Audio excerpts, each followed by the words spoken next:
हम्म। हरि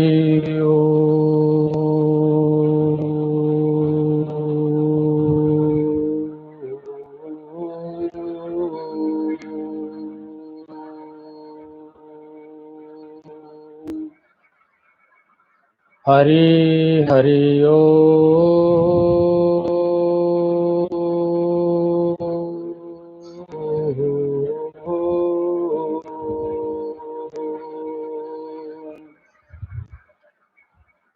भय नाशन दुर्मति हरण कलि में हरि को नाम। जो नानक निस दिन जपे सफल होवै सब काम। हरिओम हरिओम हरिओम। भय नाशन दुर्मति हरण कलि में हरि को नाम। जो नानक निस दिन जपे सफल होवै सब काम। गुरु नानक साहब कहते हैं कि कलयुग में परमात्मा का नाम ही श्रेष्ठ है। जितनी जितनी परमात्मा के नाम में रुचि हो जाए, जितनी जितनी निष्ठा होगी, उतना उतना भय का जो कलमश है, जो कलयुग का कलमश है, वो नाम के प्रताप से नाश हो जाएगा और जापक का जीवन पवित्र होता चला जाएगा। इसलिए नाम में खूब अच्छी तरीके से रुचि रखना चाहिए। जैसे बने वैसे परमात्मा का नाम लेते रहना चाहिए। ऐसा नहीं है कि केवल समय समय पर, नहीं, जितना बने उतना चलते फिरते, उठते बैठते, सोते जागते परमात्मा के नाम का सुमरन करते रहना चाहिए। कहूँ कहाँ लग नाम बड़ाई, राम नाम कहूँ सकहूँ न गाई। भगवान के नाम का वर्णन और भगवान के नाम की महिमा को कोई जान नहीं सकता है। जितना जिसने जाना है उतना उसने गा लिया, लेकिन भगवान के नाम की महिमा का कभी कोई अंत नहीं। क्योंकि हम अपने अपने बुद्धि से, अपने अपने विचारों से परमात्मा की महिमा को जान पाते। इसका मतलब ये नहीं होता है कि हम पूरी परमात्मा की महिमा को जान गए। ऐसा नहीं है। हम जितना जान गए हैं वो भी बहुत सुंदर है। कोई रुपए में 1 पैसा जानता है, कोई 5 पैसा जानता है, कोई 10 पैसा जानता है, और कोई 20 पैसे, 25 पैसे, 50 पैसे तो बहुत बिरले लोग मिलते हैं जो भगवान को इतने परसेंट जानते हैं। लेकिन मैं कहता हूं कि जितना जो जान जाए उतना अच्छा है। कोई ऐसा जरूरी नहीं है कि फलाना इतना जाना है हम भी उतना जाने, लेकिन जानने की कोशिश करना चाहिए। इसलिए हमें परमात्मा के नाम का आसरा लेना चाहिए। तो बाबा जी लिखते कि कहूँ कहाँ लग नाम बड़ाई, राम नाम कहूँ सकहूँ न गाई। तो परमात्मा के नाम की बड़ाई संभव नहीं है, उसकी थाह पाना संभव नहीं है, उसका किनारा पकड़ना संभव नहीं है। क्योंकि परमात्मा अनंत है, तो परमात्मा का नाम परमात्मा से भी अनंत है। परमात्मा के नाम की महिमा तो परमात्मा भी नहीं जानते हैं, तो हम और भला कैसे जान सकते हैं। इसलिए जितना बने, जैसे बने वैसा नाम लेते रहो, उससे अपना हित होगा, अपना कल्याण होगा। तो परमात्मा को कभी भूलना नहीं चाहिए। परमात्मा को कभी छोड़ना नहीं चाहिए। नाम उनका लेते रहने से कल्याण होता है। नाम की महिमा को भी थोड़ा बहुत जानते रहना चाहिए। हम लोग नाम तो लेते हैं लेकिन उनकी महिमा का बखान नहीं कर पाते, महिमा नहीं जानते। इसलिए नाम का फल जो होता है वो अपने को मिलता नहीं है, नाम के साथ में उनकी महिमा भी होना चाहिए। उन नाम की महिमा, नाम का प्रताप, इनके विषय में आपको पता होना चाहिए। अगर नाम का प्रताप मालूम नहीं है, नाम की महिमा पता नहीं है, तो जो नाम अपन ले रहे वो इतना फायदा नहीं करता। अब जैसे अजनबी आदमी आपके द्वार पर आ जाता तो ठीक है, आया है, कोई बात नहीं, ठीक है, लोकाचार है तो आप उसकी व्यवस्था कर देते हैं, लेकिन फिर भी इंटरेस्ट नहीं है। अगर कोई आके बता दे कि जो तुम्हारे द्वार पर तुम्हें अजनबी लग रहा है ये फला फला महापुरुष है और ये ध्यान का ज्ञान का सागर है, तो उसी वक्त जब उसकी महिमा का अपन पता लगा लेंगे तो उसको वंदन करेंगे, प्रणाम करेंगे और उसकी सेवा में हम लग जाएंगे। बहुत खुशी मनाएंगे कि हो मेरा नसीब जाग गया कि मेरे द्वार पर ऐसे संत आए, ऐसे महापुरुष आए। वो बड़ा खुश हो जाएगा, उसको बहुत अच्छा लगेगा कि चलो मेरी किस्मत जाग गई। और अगर अपरिचित बना रहा तो आप उसका आदर नहीं कर सकोगे। एक बार मैं भी भिक्षावृत्ति करने के लिए जब मेरी साधना चल रही थी, उस समय महापुरुषों का और भी कई ऐसे लोग थे जो विचारक थे, उन्होंने कहा कि अन्न भिक्षा का खाना चाहिए। मैंने कहा चलो ठीक है। अब मांगना तो अत्यंत कठिन काम था, तो फिर भी हमने कहा चलो ठीक है। तो उन्होंने कहा था कि जहां परिचय हो वहां पर मत जाना, परिचय जहां है आपका वहां मत जाना, नहीं आपको देख करके लोग बहुत सारा दे देंगे। इसलिए ऐसी जगह जाओ कि जहां पर तुम्हारा परिचय नहीं। तो मैंने कहा ठीक है। तो मैं चला भैया, तो जो परिचित थे, परिचित के एक रिश्तेदार के यहाँ में गया। वहां ना मैं कभी गया था, ना वो मुझे पहचानते थे। तो मैंने वहां पर भिक्षाम देही की आवाज लगाई, तो वो अंदर से ही बोला, अरे यहाँ टाइम नहीं है यार, कहीं और जाओ। दूसरी बार फिर मैंने कहा भिक्षाम देही, और भिक्षाम देही दूसरी बार कहा, तो दादा अंदर से आया और मेरे से कहा कि भगवान ने तुम्हें इतना हट्टा कट्टा बनाया है, कहीं नौकर हो जाओ, कहीं ना कहीं कुछ करने लगो। शर्म नहीं लगती है कि तुम मांग के खाते हो। अब वो ना मेरे को जानता था ना मैं उसको जानता था, लेकिन पूछ लिया था। मैंने कहा चलो भाई आप बता दो यार ऐसी जगह। उन्होंने कहा चले जाओ। अब गए तो उसने पता नहीं कितनी खरी खोटी बातें कह दी,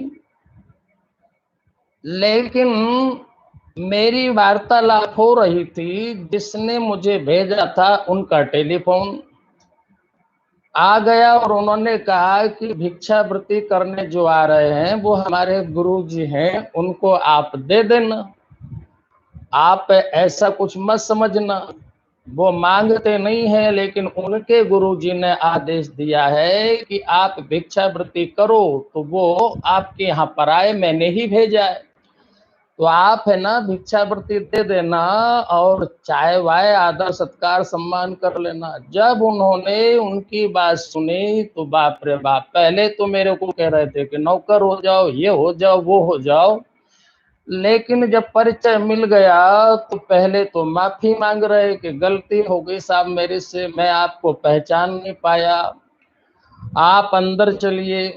मैंने कहा नहीं, अभी मैं भिक्षावृत्ति के लिए निकला हूँ, अभी अंदर नहीं है। बोले नहीं नहीं, अरे साधु महात्मा भी हैं तो कोई परिचय मिल जाता तो जाते हैं, अरे आपको चलना पड़ेगा। तो पूरा परिवार उनका मेरे पीछे पड़ा कि नहीं कुछ भी हो जाए, मेरे से गलती हो गई। यहाँ तक स्थिति हो गई कि आंखों से आंसू आ गए कि मैंने पहचाना नहीं, मेरे से भूल हो गई।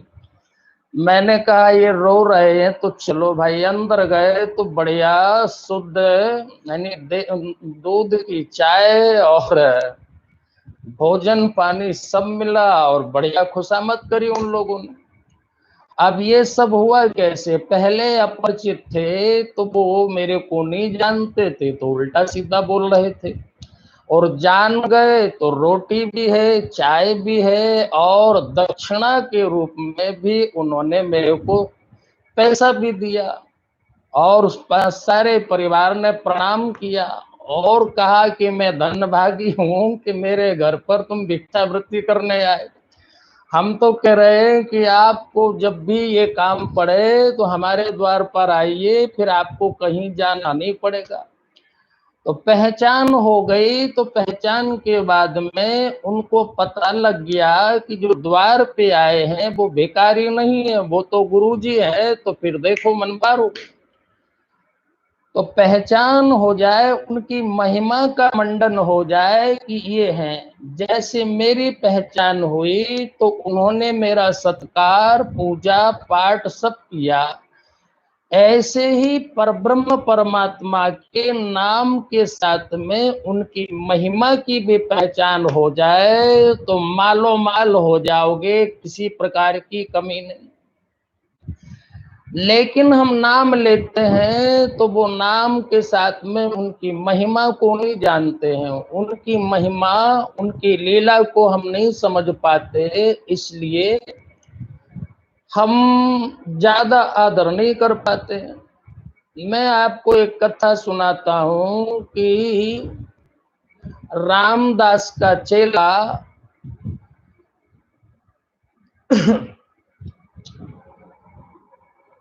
उनका चेला एक प्रेमदास नाम था उसका। तो एक उनका गुरु जी का भक्त बालक बीमार था उनका, तो सारे इलाज डॉक्टरों के करवा लिए लेकिन लाभ नहीं मिला। तो फिर उस भगत ने सोचा कि यार अब गुरुजी ही है आखिरी, चलो गुरुजी के पास में ले चलो, अब प्रभु की इच्छा है। तो उस बालक को लेकर के अस्पताल से वो सीधे आश्रम आ गए। योग की बात है कि रामदास जी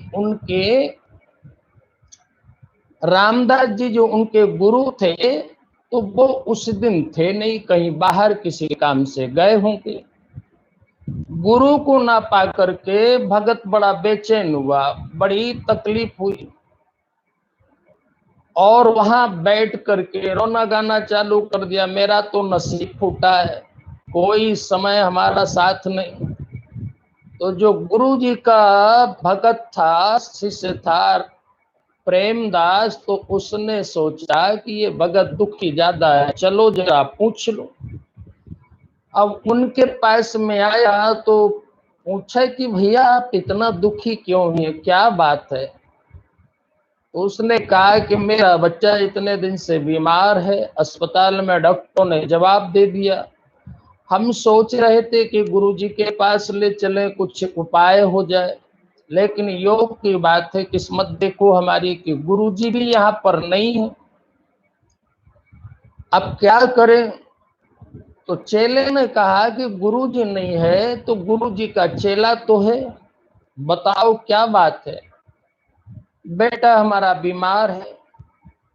देखा प्रेमदास ने, देखा और देख करके हाथ वगैरह सब, और फिर उसने कहा कि देखो मैं ज्यादा तो कुछ जानता नहीं हूँ, भगवान का भक्त भी मैं इतना बड़ा नहीं हूं, लेकिन मैं गुरु जी का अनन्य भक्त हूं।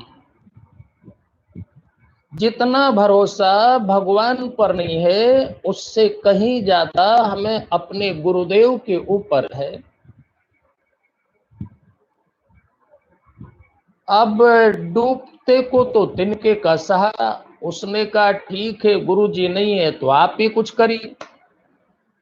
तो उसने क्या किया कि एक कागज का टुकड़ा लिया और उसमें 3 बार राम राम राम लिख दिया और कहा कि ये पानी में घोल करके और इसको पिला दो तो ठीक हो जाएगा। अब गुरु जी के मुख से जो नाम निकला प्रेमदास को मिला तो वैसे भी सिद्ध है। और प्रेमदास भी नित्य सुमरन में और गुरु की सेवा में लगा रहता। तो नाम तो चेतन। तो कहते हैं कि वो पानी राम नाम का उस बालक को पिला दिया तो बालक ठीक हो गया। ठीक हो गया, बड़ा प्रसन्न हुआ। घर आकर के बड़े राजी हो गए कि चलो आज हमारी बहुत बड़ी समस्या का समाधान हो गया। सवेरे सोचा कि हम बालक को लेकर के गए थे बीमार, लेकिन अब ठीक हो गया तो चलो क्यों ना हम गुरुदेव के पास में चले।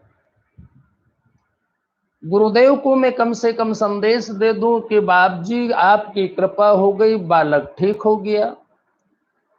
तो बहुत सारा सामान, भेंट और मिठाई और कपड़े वगैरह वगैरह जो भी आप जानते ही हो, खुशी में ले जाता आदमी। तो वो ले गया, वहां पर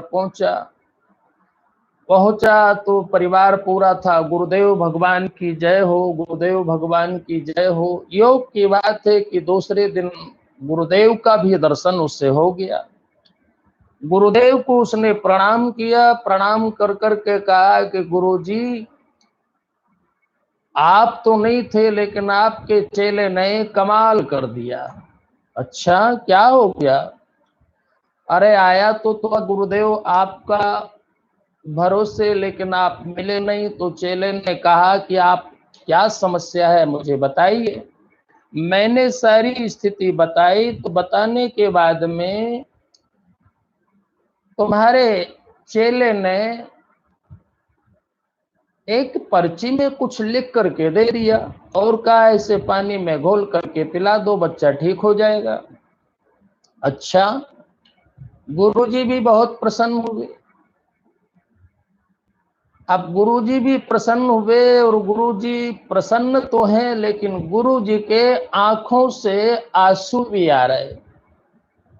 तो चेला और भगत दोनों समझ नहीं पा रहे कि चेहरे पर मुस्कुराहट है लेकिन आंखों से आंसू, क्या बात है। भगत को तो अपना बेटा ठीक हो गया, वो तो उसमें खुश था। गुरु जी की सेवा करने के बाद में उसने प्रणाम किया गुरु जी को। गुरु जी अब हम चले। गुरु जी ने कहा ठीक है आप पधारिए।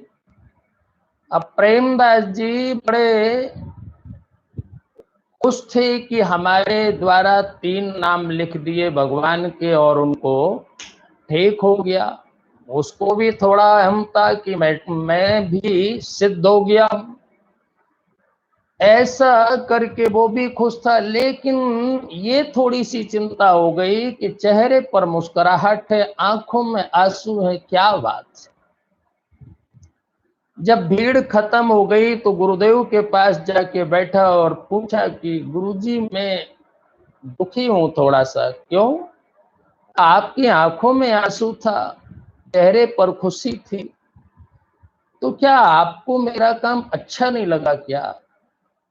गुरु जी की आंखों में आंसू फिर चालू हो गए।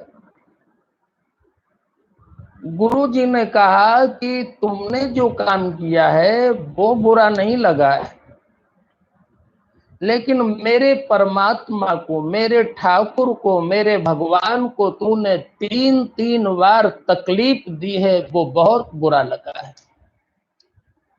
कि मेरे ठाकुर इतने कोमल, इतने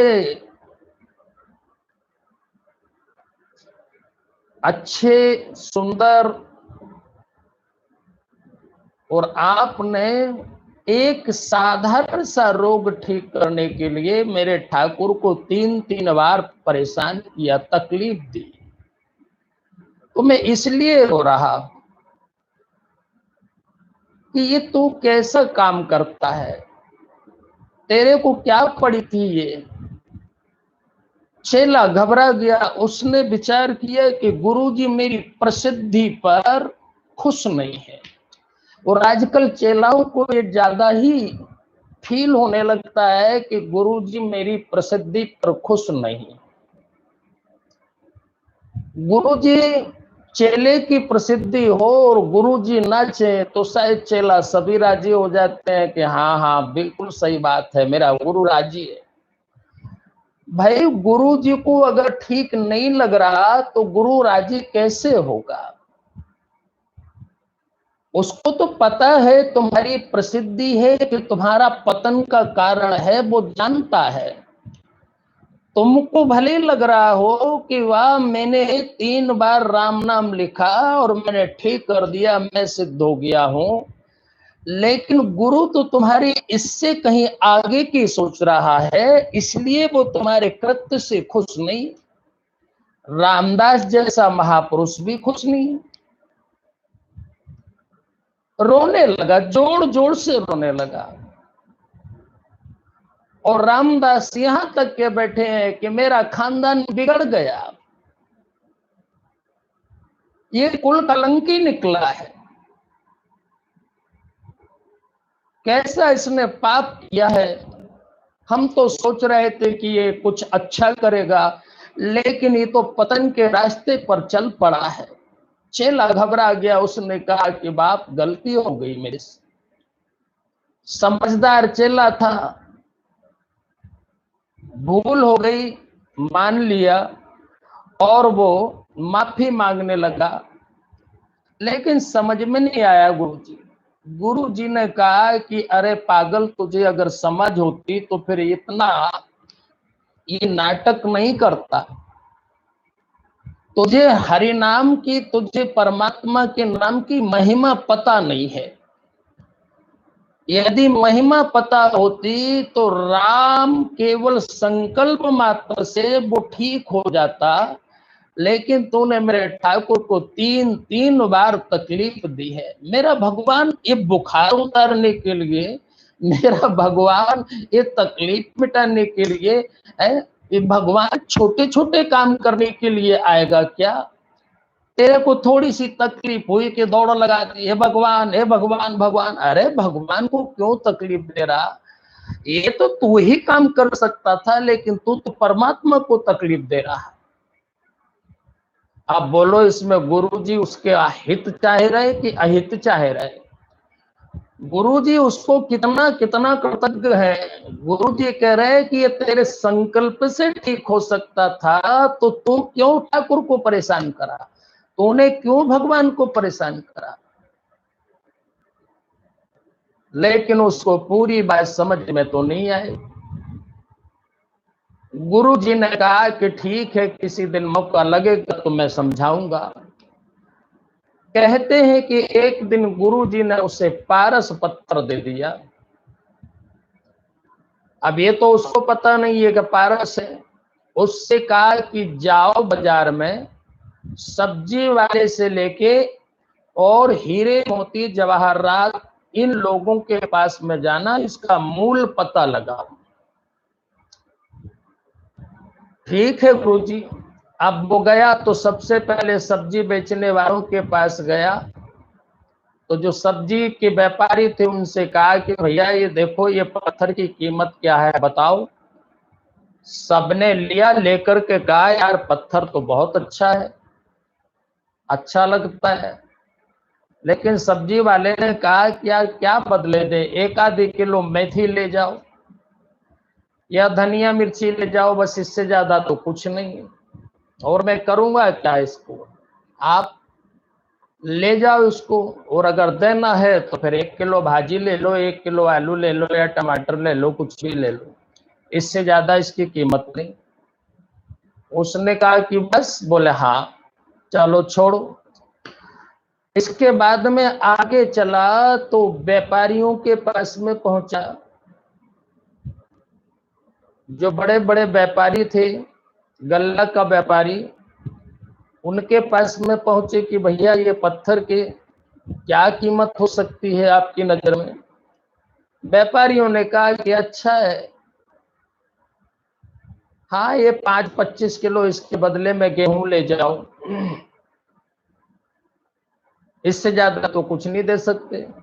उसने कहा है कि कुंजड़ों के पास में गया था तो उन्होंने तो कहा था 1 आधी किलो, यहाँ कम से कम 5-25 किलो तो हो गया।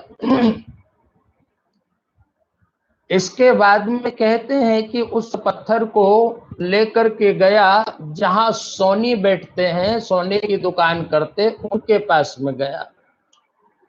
अब उनके पास में गया तो वहां पे जाके पहुंचे तो उससे पूछा सोनी से कि भैया इसकी कीमत क्या है। सोनी ने कहा कि पत्थर तो बहुत अच्छा है, पूजा पाठ में रख लो, सालिग्राम जैसे लगते हैं, लेकिन इसकी कीमत क्या दें, 1000 रुपए आप ले लो।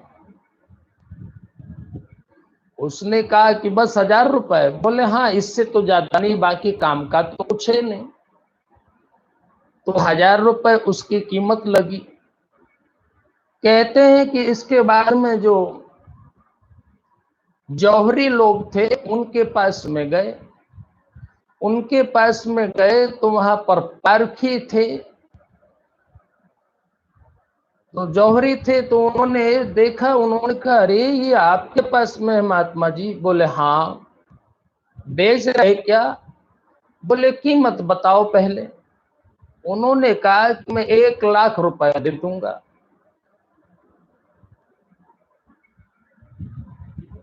तो जो हीरे जवाहरात का व्यापार करने वाले थे तो वो उसको पहचानते थे, लेकिन पूरा वो भी नहीं पहचाने। बोले 1 लाख रुपए तक दे दूंगा। तो चेले को बड़ा आश्चर्य हुआ कि यहाँ 1 लाख रुपए इसकी कीमत हो गई। इसके बाद में फिर उसने कहा चलो ठीक है, अब जरा राजघराने में चले। राजघराने में गए तो राजघराने में राजा साहब के हाथ में वो पत्थर दिया गया। राजा ने देखा, पत्थर देख करके कहा कि पत्थर तो बहुत बढ़िया है, लेकिन इसकी परख तो मैं भी ज्यादा नहीं जानता हूं। राजा साहब ने अपने विद्वजनों से चर्चा करी, चर्चा करके निर्णय ये हुआ कि इसके जो पारखी हैं उनको बुलाया जाए। जो पत्थर के पारखी रहते हैं, जैसे कोई नीलम है, कोई कुछ है, ऐसे नग के पारखी, तो जो विशेषज्ञ थे उनको बुलाया गया। उनको बुलाया तो उन लोगों ने उसको पहचान लिया।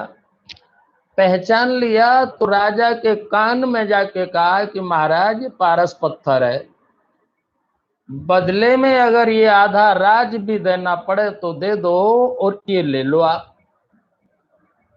तो राजा ने कहा चेले से कि भैया आधा राज ले लो और ये पत्थर मुझे दे दो।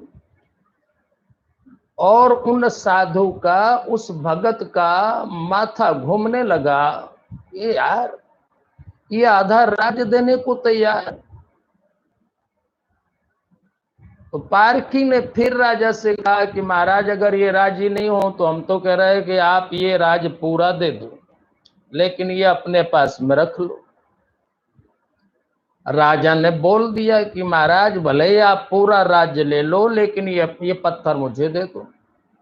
साधु ने कहा कि ये मेरे गुरुदेव ने मुझे दिया था, बेचने की मनाही की है, केवल इसकी कीमत पूछी थी, और आपने कीमत तो इतनी लगा दी है कि पूरा राज्य ही आप देने को तैयार। बोले हाँ। बोले ठीक है, अब मैं गुरु जी के पास में जाता हूँ। तो गुरुदेव के पास में वो आए। गुरुदेव ने पूछा कि बेटा ये बताओ इसकी कीमत कितनी कितनी कहाँ लगी।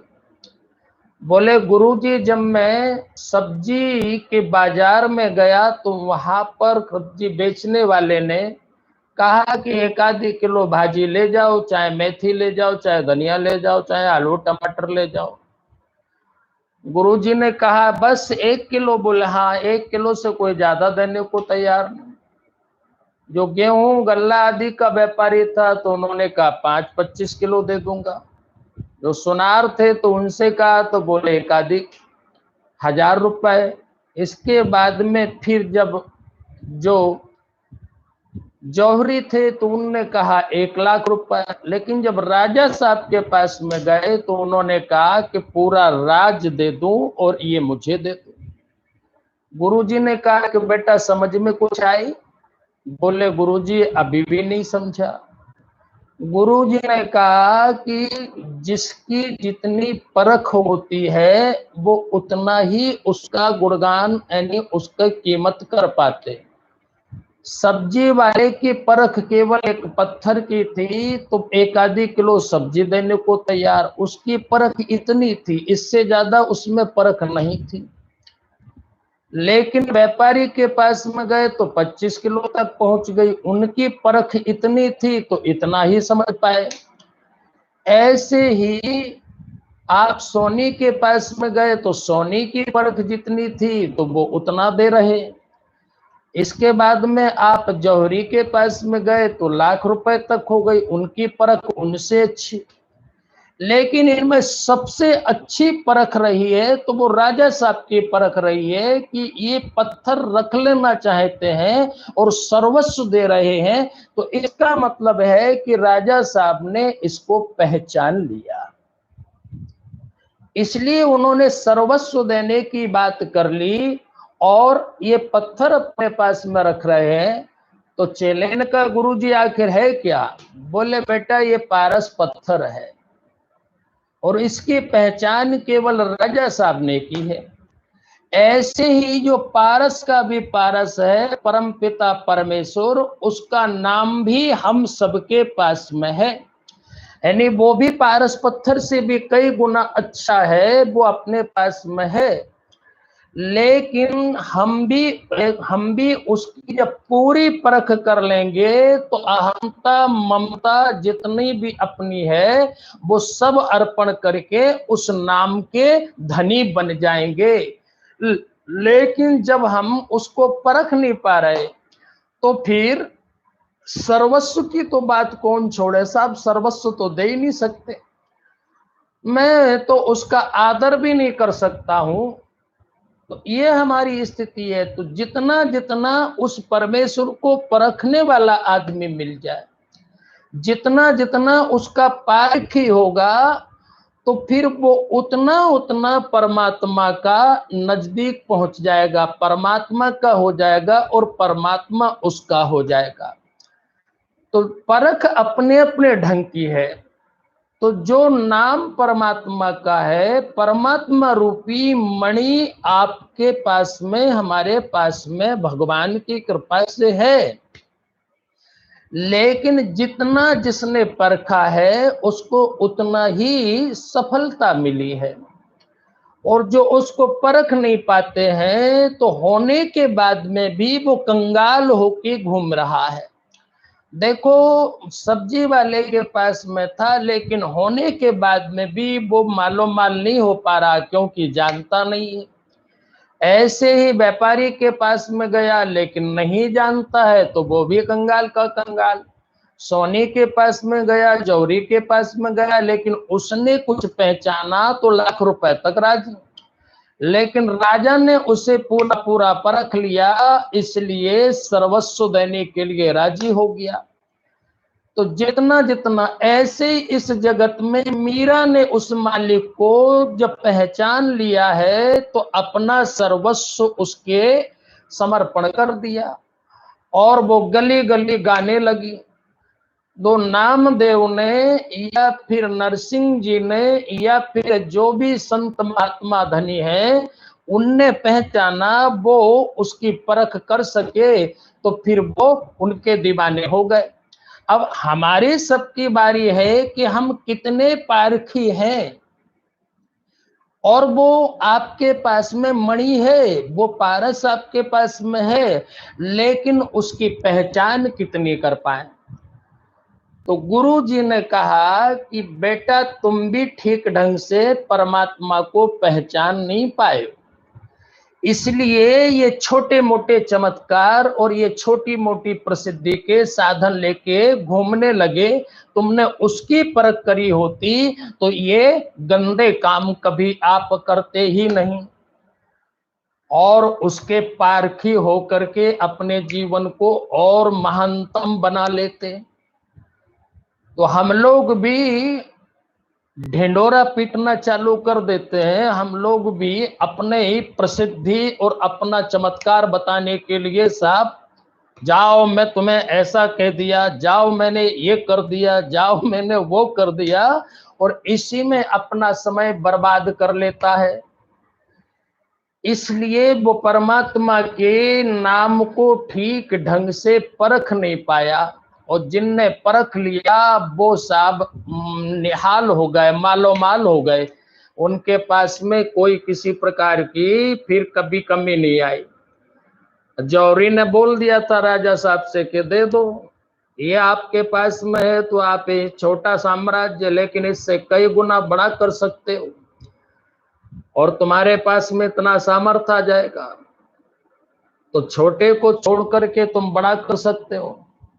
ऐसे ही हमारे तुम्हारे पास में परमात्मा का नाम है, तो जो छोटी सोच है इसको छोड़ दो, इसको जाके परमात्मा को दे दो। जो अहंकार है, जो हमारा मैंपन का अभिमान है, जो अपना मैं है, ये भी छोड़ दो, परमात्मा को दे दो, और विराट मैं तत्व में आप जागृत हो जाइए तो सर्वस्व संसार आपका है और आप यहाँ के बादशाह हो जाएंगे। इसलिए स्वामी राम तीर्थ कहते हैं कि बादशाह राम है, ऐसा सामर्थ्य उनमें है।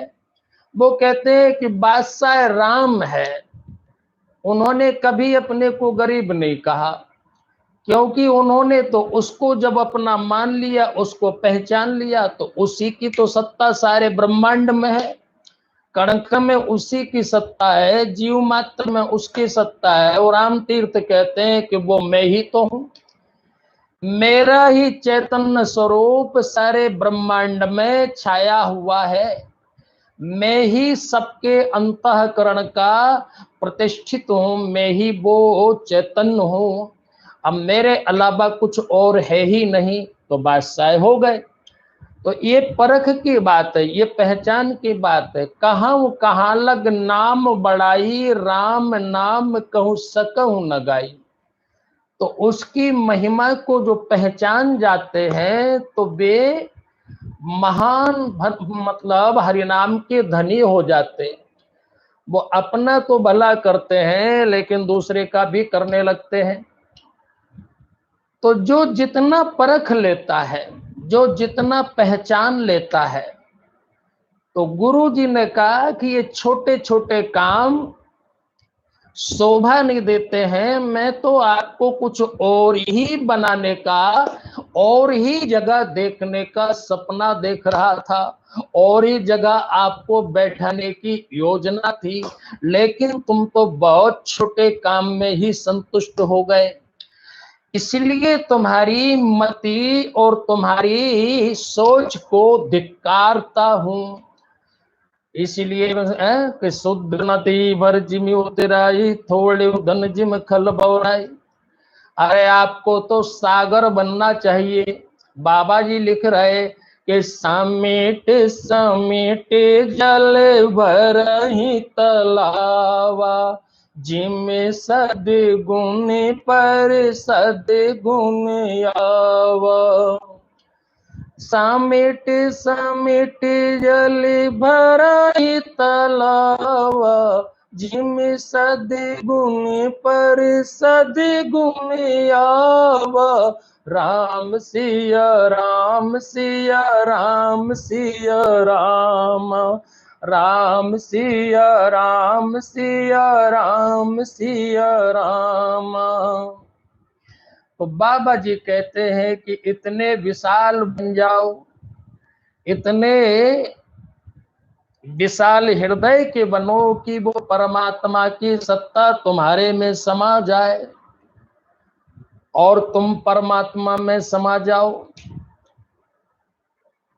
तब जाके आप उस परम पद को, उस परमेश्वर को पहचान पाओगे, उसकी परख का आनंद ले सकोगे। नहीं तो ये छोटे मोटे काम करने से पतन और हो जाता है, उसका कोई लाभ नहीं। तो परमात्मा का नाम मन वचन कर्म से पूरी श्रद्धा से, पूरी निष्ठा से परखने की कोशिश करो, पहचानने की कोशिश करो, और ऐसा विश्वास रखो कि मैं जिसकी शरण में बैठा हूं, अर्थात परमेश्वर हमारा इस ब्रह्मांड में केवल एक ही वो ऐसा धनी है कि जिसके पास में सारी सत्ता है और कहीं कोई कमी नहीं है। ऐसी महिमा को परमात्मा की पहचान के अपने को धन्यवाद के पात्र बना।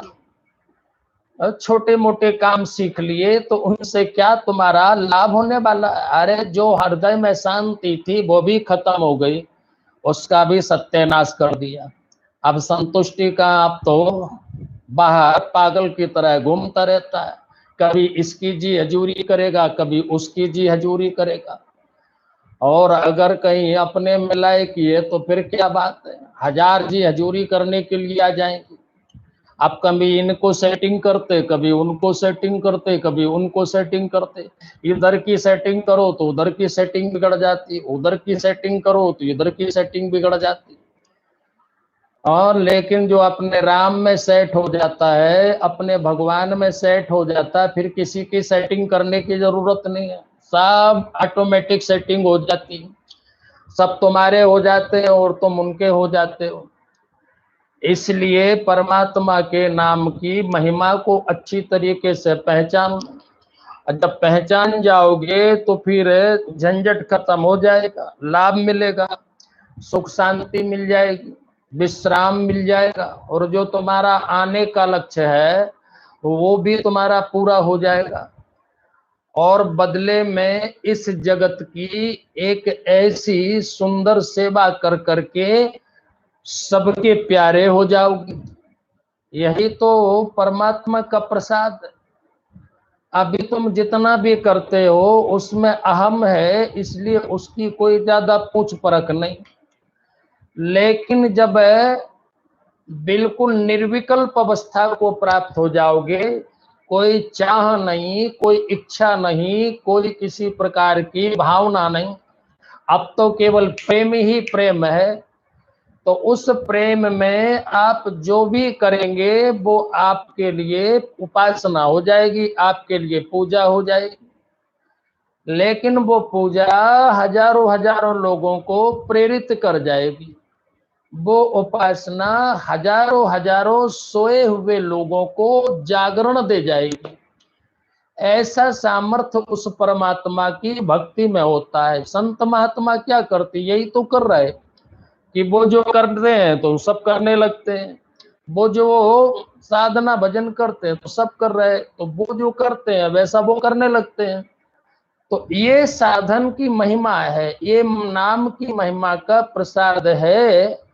तो इसलिए इस चौपाई को याद रखना चाहिए कि कहाँ लग नाम बढ़ाई, राम नाम कहूँ न खाई गाई, नाम लेत भव सिंधु सुखाई। तो ऐसा परमात्मा का नाम है, ऐसे परमात्मा के नाम की महिमा है। तो इसको ठीक ढंग से हम पहचान जाए। एक महात्मा था, पहुंचा हुआ महापुरुष था, ज्ञानी पुरुष था, सिद्ध था। तो गांव में एक कहीं आया तो कई लोग उसके पास में, महात्मा के पास में गए। तो एक आदमी बड़ा थोड़ा सत्संगी था, समझदार था, वो भी गया, जिज्ञासु था। तो उसने कहा कि चलो, सब लोग तो अपनी अपनी कामना की पूर्ति के लिए जा रहे, चलो हम चले, हम इनसे जरा पूछें। वो भी गया, उसने प्रणाम किया, प्रणाम कर करके कहा कि गुरुदेव मार्गदर्शन करो। गुरु जी ने मार्गदर्शन किया। मार्गदर्शन करने के बाद में उसने कहा कि भगवान ये बताओ कि नाम का फल क्या है।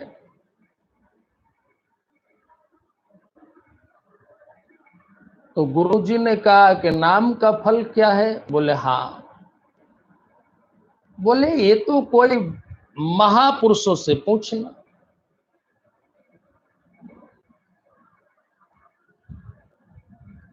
लेकिन एक बात बता दूं कि जो तुम नाम ले रहे हो, जो भजन कर रहे हो, तो इसका जो पुण्य बनता है और पुण्य के बाद में फिर फल मिलता है, तो एक काम करना कि इस पुण्य को तुम भोगना नहीं, तो आपको फल मिलेगा। बोले क्या मिलेगा फल। उन्होंने कहा कि ये तो मैं भी नहीं बता सकता हूं। तो नाम लेने का पुण्य मिलेगा, तो पुण्य का फल क्या होगा। तो गुरुजी ने कहा कि भोगना नहीं।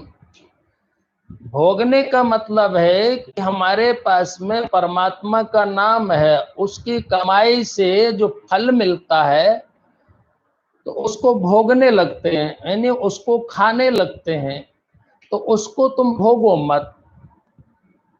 कई लोग अपनी सुख के लिए ही भगवान का नाम लेते हैं, तो उस भगवान के नाम से सुख जो मिले उसको आप भोगो मत। ठीक है। तो वो और भी महात्माओं के पास में गया, तो यही चर्चा करे कि परमात्मा का नाम से पुण्य होता है, लेकिन पुण्य का फल क्या होता है। तो एक महात्मा बड़े सिद्ध मिले, उन्होंने कहा कि चलो ठीक है, आपने बहुत अच्छा प्रश्न किया, लेकिन मेरे को भी प्रश्न अच्छा लगा, लेकिन मेरे को भी समझ में तो नहीं आ रहा। ऐसा करते हैं कि अपन ऐसा करें कि चलते हैं अपन ब्रह्मदेव के पास में चलते हैं। तो वो ब्रह्मा जी का उपासक था भगवान। तो महात्मा ब्रह्मा के पास में पहुंचा, तो ब्रह्मा जी से कहा है कि प्रभु, भगवान के नाम का फल क्या है। भगवान के नाम जप का जो पुण्य होता उसका फल क्या है। ब्रह्मा जी बोले ये तो हमें भी पता नहीं। ब्रह्मा जी ने कहा चलो शंकर जी के पास में चले। तो शंकर जी के पास में पहुंचे, तो शंकर जी तो दिन भर राम राम राम राम करते रहते। तो शंकर जी ने देखा कि ब्रह्मदेव आए हैं, साधु आया है और भगत है। तो सभी ने शंकर भगवान को प्रणाम किया और प्रणाम कर करके कहा कि भगवान, नाम के पुण्य का फल क्या होता है। शंकर भगवान बोले कि ये तो मुझे भी पता नहीं। देखो कभी कभी महापुरुषों की पहुंच कितनी ऊंची होती है, तो इस भगत की भी पहुंच कितनी ऊंची है कि भाई नाम लेते हैं तो उसका पुण्य का फल क्या होगा। तो ब्रह्मा जी, शंकर जी और साधु और भगत चार टिकट सीधे जाके स्वयं श्री हरि भगवान के पास पहुंचे। जब भगवान के पास में पहुंचे तो भगवान ने देखा कि आज क्या बात है, शंकर भगवान भी है, ब्रह्मदेव भी है, संत भी है। भगवान भी बड़े प्रसन्न हुए हैं, क्या बात आज आपका दर्शन अकस्मात हो गया। भगवान शंकर भी मंद मंद मुस्कुराए, ब्रह्मदेव भी। शंकर भगवान ने कहा कि इनके सामने आप अपनी विचार रखे।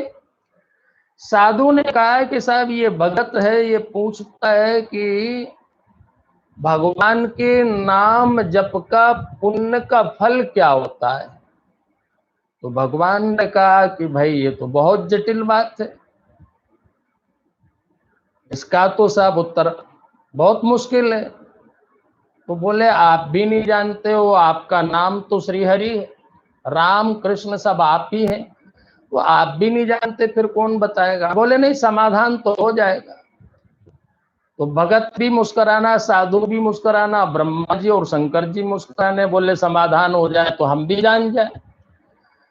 तो भगवान श्री हरि ने कहा कि भगवान के नाम का जो पुण्य है उसका फल, अरे मैं ही इसके सामने खड़ा हूं, वही फल है। कितना बड़ा फल है कि ब्रह्मा जी खड़े हैं, शंकर जी खड़े हैं और विष्णु जी खड़े हैं और साधु खड़े हैं और इसके बाद में भगत खड़ा है। इसके पास में और क्या कमी, सब तो इसके पास में आ गया, किसी बात की कोई कमी नहीं रही है। अरे भाई, आदमी को जन्म गुजर जाते हैं लेकिन भगवान का दर्शन नहीं होता, लेकिन इसको तो सहज में ही ब्रह्मा जी का, विष्णु जी का, शंकर जी का सहज में दर्शन हो गया। तो यही नाम का पुण्य का फल है कि भगवान का नाम जो जपता है और उसका जो पुण्य है उसका फल स्वयं परमात्मा है। लेकिन कब, जब वो पुण्य को खाता नहीं है, पुण्य को भोगता नहीं है, उसका फायदा नहीं लेता है, तो फिर उसका फल है स्वयं परमात्मा की प्राप्ति हो जाना, स्वयं परमात्मा के धाम में पहुंच जाना। और हम तुम क्या करते हैं कि बस थोड़ा मिला, ऐसो आराम करना चालू कर देते हैं। अरे भाई, इतना तो खजाना हो जाओ कि साल भर की व्यवस्था हो जाए। अरे एक दो दिन की हुई तो तुम उसमें ही जाके अपने आप को सिद्ध बना बैठते। 4 दिन भजन किया और अपने आप को महान मान बैठे, 4 दिन भजन किया अपने आप को सिद्ध मान बैठे। 4 दिन क्या 4 साल भजन कर लिया तो अपने को महान मान बैठे हैं, तो फिर क्या है, ठन ठन पाल रह गए, अब कुछ भी नहीं, क्योंकि तुम तो सब खा गए। अरे भाई, थोड़ी कमाई करना चाहिए, थोड़ा सुमरन करो, भजन करो, चलने दो ना। अब जरा पूंजी इकट्ठी हो जाए तो उसका दीदार हो जाए, फिर तो फिर आराम से गाड़ी चलेगी, रुकने वाली है ही नहीं।